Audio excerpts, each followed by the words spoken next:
Hello, world history students. This is Mrs. Politsky, and I have your notes for Chapter 29, Section 4 Nationalism in Latin America.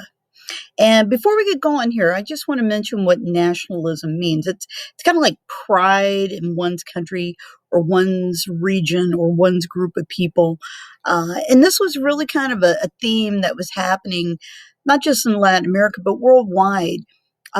Really at the start of the 20th century, and it's kind of responsible for starting a couple of world wars, to be quite honest. So, we're going to talk a little bit about kind of the economic side here. I just want to mention, kind of going into this, some of the big exports that some of our Latin American nations were producing. So when we look at countries like Argentina, they're predominantly agricultural based, so beef and wheat. Brazil, coffee and cotton. Chile, nitrates and copper, so kind of rich in minerals. Throughout Central America, bananas. Hence, this region at some point in time becomes known as a banana republic. And then finally, the Caribbean, well known for sugar.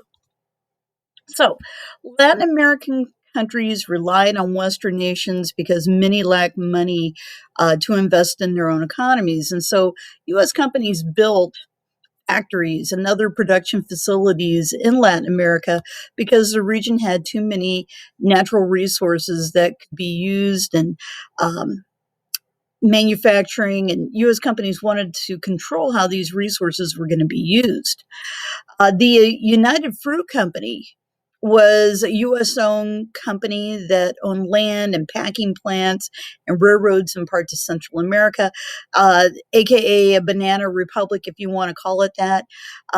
Names that you recognize today when you go into the grocery store, like Del Monte or Dole, kind of come out of this kind of period of time and this kind of mindset about packaging these products so that they could be sold in other places normally wouldn't produce these kind of crops. And number three, the practice resulted in the loss of control for Latin American countries because U.S. companies controlled the production facilities, and the U.S. owned and controlled a lot of these companies. Latin Americans would have seen this as a form of imperialism because the U.S. would have gained most of the profit from the work of Latin Americans, and also Latin Americans would have understood that by controlling these industries, the United States held influence over the economy of Latin America. So, as a result, there are going to be some issues with politics. Really, in the post World War II era, there were some dictatorships. In Argentina, you had kind of what was known as a dirty war, fear and violence, unemployment, inflation, foreign debt. Brazil, you had a dictatorship that froze wages. We'll talk a little bit more about that. But living standards dropped, death squads were out and about, the economy crashed, and you had this thing called hyperinflation, which is kind of like inflation, but far worse. Prices escalated to these just phenomenal levels. Chile had a poor economy, and some of the people who spoke out against the government disappeared. And then other countries were faced with things like turmoil when you talk about the changes of governments, poor economics, and the loss of rights that they had as individuals. So, number five, the economic turmoil in Latin America led to military dictatorship and authoritarian rule.